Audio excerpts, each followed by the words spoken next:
And this is the truth, Browns fans. This is what actually happened. The Browns picked Dillon Gabriel over Shedeur Sanders. This was a Stefanski decision. This was a Barry decision. The Browns made their assessment of talent, and they really thought that Dillon Gabriel was better than Shedeur. I disagree with it. You disagree with it. Browns fans all over the world disagree with it. People on social media disagree with the decision that Kevin Stefanski and the Browns front office made.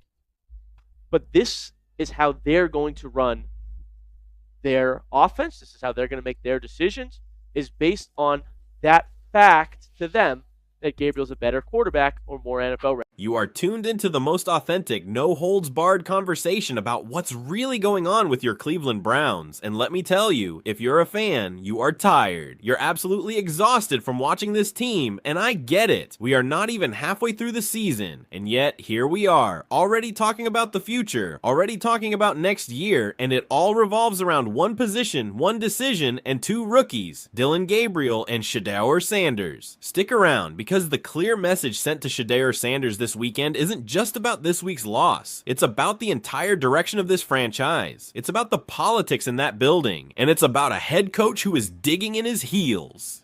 I'm going to break down Kevin Stefanski's post-game comments, why they matter so much more than a simple coaching declaration, and why one insider's report suggests this entire situation is about to flip, regardless of what Stefanski says today. You're going to want to hear the timeline that's floating around the building, the actual dates for a potential change. We're talking Browns football, folks, and right now, it's a mess. The Browns went out to New England, a place where you're supposed to be able to get a win, a place where you are supposed to be able to find a way against another struggling rookie quarterback, and what happened? They lost. They lost big, 32-13. That's a lopsided affair, and it drops the Cleveland Browns to a disastrous 2-6 on the season, 1-3 since Dillon Gabriel officially took over as the starter. And let me be clear, Gabriel's performance did not inspire confidence. 21 of 35 for only 156 yards, 2 touchdowns, but crucially, 2 interceptions. These were his first turnovers of the season, and they came at the absolute worst possible time. He had a 65.9 passer rating. The offense was stuck in neutral all afternoon. They went down 7-3 early, and then the wheels just fell off. Now look, there were bright spots, I guess. Myles Garrett, phenomenal. Myles Garrett sets an NFL record, most sacks for a player before the age of 30. 5 sacks in one game. The defense, again, keeping them in it for a minute. But when you only score 13 points, when the offense is so anemic, what are we even talking about? You cannot win in the National Football League in 2025 by only scoring 13 points. It's impossible, especially when your defense is getting gassed because they're constantly on the field. Dillon Gabriel, for his 4 starts, has completed less than 60% of his passes, 5 scores to 2 interceptions, only 702 yards total. That is not the production of a franchise quarterback. That is not the production of a quarterback that instills fear in opponents. And I think deep down, Kevin Stefanski knows that. But here's the problem. Here's the hook for every Browns fan. Despite all of that, despite the fact that Dillon Gabriel is statistically not getting it done, despite the 2-6 record, despite the fact that the season is spiraling, what did Kevin Stefanski do immediately after that soul-crushing loss in Foxborough? He doubled down. He absolutely doubled down on Dillon Gabriel. He stood up there at the podium and he confirmed it. Dillon Gabriel is your starting quarterback coming out of the bye week. The Browns head into their off week, and when they come out on the other side to face the New York Jets, it will be Dillon Gabriel under center. This is the clear message to Shedeur Sanders. The one that everybody was waiting for, the one that some people in the fan base, in the media, were absolutely clamoring for, which was a change. That change is not coming. Not now, anyway. Stefanski, he tried to temper it. He tried to give you the coach speak. Quote, "When you lose like this, you have to look at everything, every position, everything I'm doing. Just, it's frustrating for where we are as a team. So every position you have to look at. But let me say that, with a young quarterback, you understand that there's going to be ups and downs." Unquote. Okay? I hear you, coach. I hear you talking about looking at everything. But then you immediately contradict yourself by saying, but not this guy. Not the guy who is the most important player on the field. You can look at the defensive line. You can look at the wide receiver core, you can look at the tight ends, you can look at your play calling, but the one constant, the one thing you are not looking at is the rookie quarterback who is struggling to move the football and is costing you games. The one guy who you are saying unequivocally is going to remain the starter. That's not looking at everything, Coach Stefanski. That is protecting your guy. Remember, this is about the politics of the building. Dillon Gabriel was the guy that Stefanski and general manager Andrew Berry clearly preferred. They took him in the 3rd round. Shedeur Sanders, he was a guy who slipped, a guy who some analysts said had a higher ceiling but maybe a lower floor, a guy with a huge name who was taken later. There are always whispers, always talk in that building, that Stefanski didn't necessarily want Shedeur. Now, whether that's true or not, the decision he made yesterday absolutely validates that rumor. It validates the idea that he is protecting his investment, his guy Dillon Gabriel, over giving the other guy who the fans are clearly interested in seeing an opportunity. Stefanski continued, and this is where he really tries to shift the blame, if you want to call it that, off of Gabriel and onto himself. Quote, I just want to make the point that we just have to be better in every area, and we'll look at everything we do, including how we're putting these guys in position to succeed. Are we doing enough with the quarterback position? We need to do a better job, and I think I know the answer. The answer is yes, unquote. He's saying he needs to do a better job. He's saying they need to do a better job of putting Gabriel in a position to succeed. And he's absolutely right. One of the most disturbing facts to come out of that Patriots loss is that Dillon Gabriel threw only 2 passes in the direction of your top receiver, Jerry Jeudy, and neither of them were completed. 2 passes to your number 1 guy. That's insane. That's coaching malpractice. And Stefanski even admitted that. Quote, we need to do a better job. I need to do a better job. Jerry needs to get the football. We have to do a better job. Variety of reasons why he didn't catch any, but it doesn't matter. We've got to get him the ball, unquote. So the head coach is taking accountability for the scheme, for the play calling, for not getting the ball to his best players, but that accountability does not extend to the decision to bench the quarterback who is executing that flawed scheme. It's a paradox, and it's one that is going to drive Browns fans absolutely crazy over this bye week. Here's the problem, folks. The Browns are spiraling. They are 2-6. They are now so far behind the Pittsburgh Steelers in the AFC North, that division title talk is over. Finished. Done. You are fighting for a wild card spot that, let's be honest, is already a long shot at this point. The entire narrative around this team needs to shift, and the logical time to shift that narrative, to shift the focus, to shift the energy is a bye week. You have 2 full weeks to install a new plan, to give Shedeur Sanders, who is the future, the starter reps, and let him prepare for the New York Jets. It makes all the sense in the world from a team building perspective, from a long-term planning perspective, and even from a fan engagement perspective. People want to see Shedeur. People want to see the future. And there was a legitimate opportunity for this to happen. I mean, Shedeur was even dealing with a back injury that had him questionable and then inactive for the Patriots game, which complicated things if they had wanted to pull Gabriel mid-game or even make the change before the game. They had to elevate Bailey Zapp from the practice squad, so maybe the back injury was a slight mitigating factor for this game. But it's the bye week now. 2 weeks off. That injury should not be a factor coming out of the bye. So the decision to stick with Gabriel is truly a decision about the coaching staff's conviction in their guy. And that conviction is the second hook I want to get to, because it directly contradicts what an insider is reporting. Longtime Cleveland insider Tony Rizzo from ESPN Cleveland came out earlier this month and made a very bold claim, a claim that I think is the only hope Browns fans have left. Rizzo, who has been around the team forever, who has sources deep within that organization, reported that the plan, the tentative plan, the whispered plan, is already in place to see what Shedeur Sanders has, regardless of what Kevin Stefanski says today. Rizzo said, and I'm paraphrasing 2 separate sources here, quote, one said Shedeur will start the last 4 games of the season, no matter what. Unless the Browns win every game through the Titans week, Shedeur will play the Bears, Bills, Steelers, and Bengals. They want to see what he's got, unquote. And then he added that his second source said, quote, he could be in play earlier than that, unquote. Now, let's break down the timeline Rizzo is laying out. The Titans game is week 14. After that, you have the Bears, Bills, Steelers, and Bengals. That's the final 4 games of the season. If the Browns, currently 2-6, do not go on some miraculous winning streak between now and week 14, which would include games against the Jets, Titans, and I think the Texans in there somewhere, Shedeur Sanders is going to get his chance. That's the belief from sources inside the building, even if the head coach is publicly stating otherwise. This is where the real drama is. You have the head coach who is under pressure, publicly throwing his support behind his pick, Dillon Gabriel. And then you have the whispers, the reports, the behind-the-scenes machinations of an organization that knows its season is failing and knows it has to evaluate its future. The front office, Andrew Berry, the ownership, they need to know what they have in both of these rookies. You drafted 2 rookie quarterbacks, you're committed to them, but you can't make a decision on 2026 without a bigger sample size. Dillon Gabriel has given you 4 starts and 2-6 record. That is a sample size. It's a disappointing one, but it is a sample size.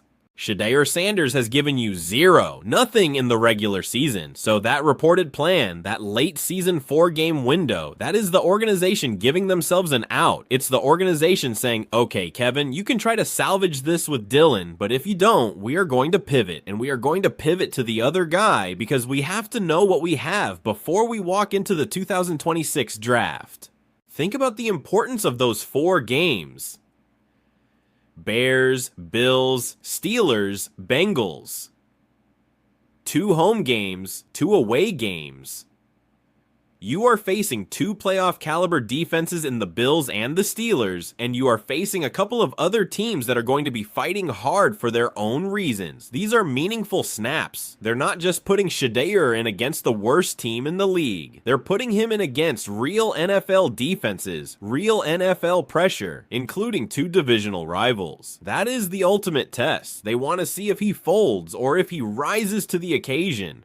And the pressure is mounting. You can hear it in Stefanski's voice, even when he tries to diffuse it. Quote, I just want to make the point that we have to be better in every area, and we'll look at everything we do, including how we're putting these guys in position to succeed. Unquote. The desperation is there. The frustration is palpable. The Browns are now 2-6 overall. Since Gabriel became the starter, they are 1-3. The trajectory is down. This is an offense that is averaging less than 20 points a game. That's just not good enough, and Stefanski's decision, while protecting Gabriel publicly, puts an enormous amount of pressure on both the coaching staff and the rookie quarterback to perform now.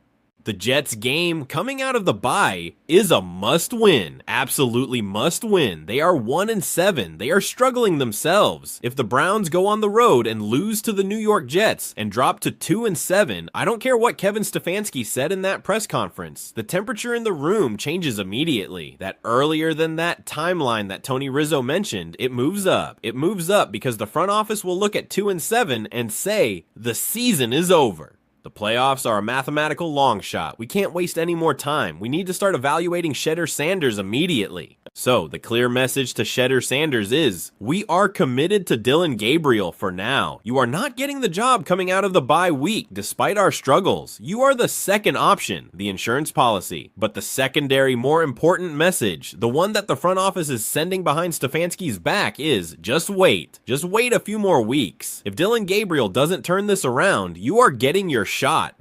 And let's be honest about the stakes here. Kevin Stefanski is coaching for his job. He's going to get the rest of this season, but if the Browns finish something like 4-13 or 5-12, the ownership is going to have a serious conversation. They brought him in to lead the franchise into a new era of competence, and right now, they are anything but competent. The quarterback decision is his, and if Gabriel continues to struggle, Stefanski will sink with his guy. Conversely, if Shedeur Sanders comes in late in the season and lights it up, shows flashes of being a true franchise quarterback, that would be a complete and total indictment of the coaching staff for waiting so long to play him, and it would give the ownership all the reason they need to bring in a new coach who can maximize the talent of the quarterback they finally unearthed. It's a bizarre, high-stakes game of chicken being played out in Cleveland. You have the head coach trying to maintain stability, trying to stick to the plan for the guy he believes in, and you have the organization, the people above him, already preparing a contingency plan, an escape route, which involves the other rookie, Shedeur Sanders. Now, let's go back to Dillon Gabriel for a second. What does he have to do to keep the job? He's got the Jets, he's got the Titans, he's got the Texans, he's got 3 games before we hit that rumored Sanders or bust deadline set by Rizzo's sources. He has to start putting up numbers that are more than 156 yards. He has to stop throwing interceptions. He has to find Jerry Jeudy. He has to elevate this offense. He has to get them 2 or 3 wins minimum in that stretch. If he goes 3-0 or 2-1, and they are 5-7, then maybe Stefanski keeps the Wolves at bay. But if they go 0-3 or 1-2 and they are 3-9 or 4-8, it's done. The conversation is over. The front office will exercise their option, and we will see Shedeur Sanders starting against the Chicago Bears. This is the ultimate test of the coaching staff's patience and the organization's faith. They are giving Dillon Gabriel the benefit of the doubt, the opportunity to learn through his mistakes, the chance to prove that the 65.9 passer rating and the 2 interceptions against the Patriots were an aberration, a blip on the radar, and not the start of a downward spiral. But the clock is ticking. The hourglass is almost empty. The Browns needed a different energy, a different direction coming out of this loss. They needed a new hope to inject into the fan base. And by sticking with Dillon Gabriel, Kevin Stefanski has ensured that the next 2 weeks of talk, the entire bye week conversation, is going to be about his stubbornness, his commitment to his guy, and the growing internal pressure that he is absolutely ignoring. It's going to be brutal, the media is going to have a field day, and every single loss that Dillon Gabriel is responsible for from this point forward will feel like a missed opportunity to develop Shedeur Sanders. And let's not forget the Shedeur Sanders camp. He's a confident kid. He comes from a confident, frankly outspoken football family. You know he believes he should be out there. You know he's not happy sitting on the sideline, even if he's injured. And even though he was inactive yesterday with that back tightness, he has to be looking at the numbers, looking at the 2-6 record, and feeling like this is his chance slipping away, or at least being delayed. He's been doing extra work in practice. Insider reports say he's been getting more one-on-one time with Stefanski, so the groundwork for his eventual transition is already being laid, regardless of the public pronouncements. So for now, the message is loud and clear. Dillon Gabriel is the guy, but there is a silent, equally clear message to Shedeur Sanders. The job is yours if the team continues to lose. The organization has a breaking point, and it's right around the corner. The final 4 games of the season are Shedeur's scheduled tryout, unless Dillon Gabriel can somehow pull a rabbit out of a hat, rally this struggling offense, and lead this team to a winning record over the next month. The evidence suggests that's not going to happen. The numbers suggest that's not going to happen.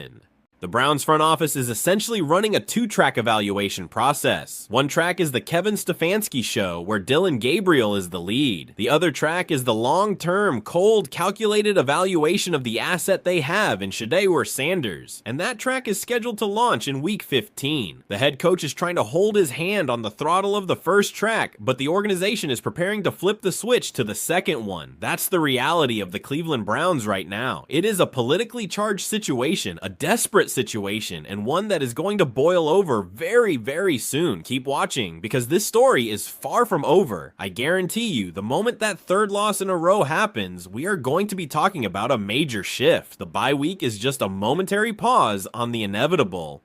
This whole situation stinks of desperation, you know? It's the kind of scenario that plays out in Cleveland every few years, where you draft a quarterback, you commit to him, and then when he doesn't produce immediately, you have the other shiny new toy waiting on the bench, and the public clamor starts. But this is different, because you have 2 rookies, both taken by the same regime, both with different skill sets, and both representing a philosophical choice. Dillon Gabriel, the experienced college player, the high floor, low ceiling guy, the one who probably fit the existing system better. Shedeur Sanders, the high ceiling, celebrity name, potentially volatile, but ultimately more exciting talent. The Browns chose to go with the stability first. That experiment is failing. And let's look ahead. The New York Jets. Robert Saleh is a defensive coach. They are going to pressure Dillon Gabriel. They are going to make him make quick decisions. And that's where he struggled. His 156 yards against the Patriots wasn't just a bad day. It was an indictment of his ability to consistently push the ball downfield. Stefanski, in his commitment to Gabriel, also said he has to find a way to get Jerry Jeudy the ball. Well, that requires Gabriel to look past his first read, to hold onto the ball a little longer, and to throw with anticipation. All of those things are the toughest things for a rookie to do. All of those things are the things Dillon Gabriel has not shown he can do consistently. If the Jets pressure him, if he throws another 2 interceptions, if the offense bogs down in the middle of the field, what is Stefanski going to say then? He won't have the luxury of saying it's just a young quarterback going through ups and downs for much longer. Because at some point, the ups and downs just become downs. And that's what the Browns are staring at. The Browns need a jolt. They need hope. They need something to get the fans back in the stands, figuratively and literally. And that something is Shedeur Sanders. He is the unknown. He is the potential. He is the buzz. And by denying the fan base that, by denying him the opportunity now, Stefanski is just delaying the inevitable public outcry when Gabriel fails again. It would have been the easiest decision in the world to make a change during the bye. Call it an evaluation period, say they're giving Shedeur a shot, and then if he struggles, you can go back to Gabriel. But he didn't. He has staked his entire coaching reputation on the next 3 weeks of Dillon Gabriel football. And if that football is anything like what we saw against the Patriots, anemic, prone to turnovers, short yardage dinks and dunks that go nowhere, then the only question left will be when, not if, Shedeur Sanders takes over. And that date, that deadline, according to Tony Rizzo, is December, the last 4 games of the season, unless the Browns continue to win.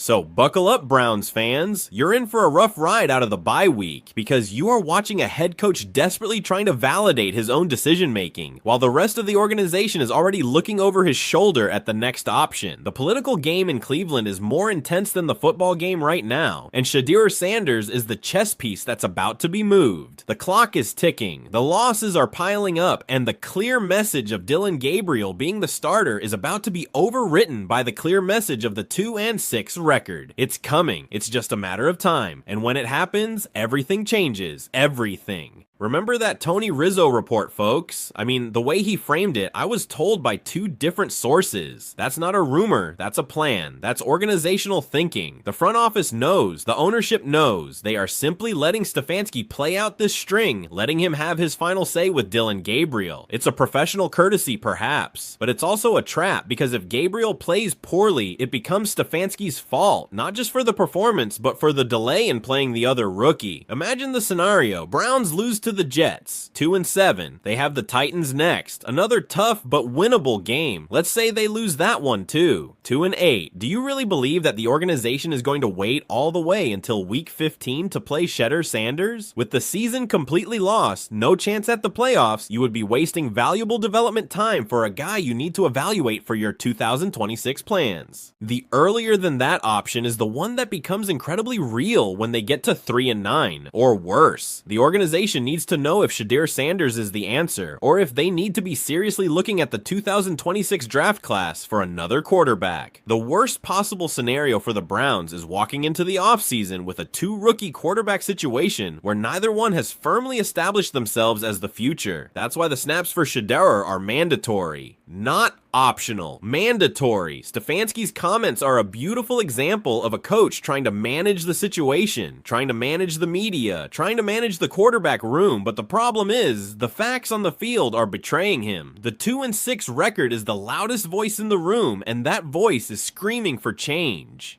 You can't put a happy face on a 32-13 loss, even if Myles Garrett has 5 sacks. You just can't. So, my final word on this is this. The bye week is not a break in the storm. It is the eye of the hurricane. When the Browns come out of it, the winds of change are going to be blowing hard. Dillon Gabriel has maybe 3 games to prove to his coach, and more importantly, to the front office, that he is the guy. If he fails, the transition to Shedeur Sanders is going to be swift, decisive, and it will be the final clear message that the organization sends, overriding everything Kevin Stefanski said after that loss to the Patriots. It's coming. Stay tuned.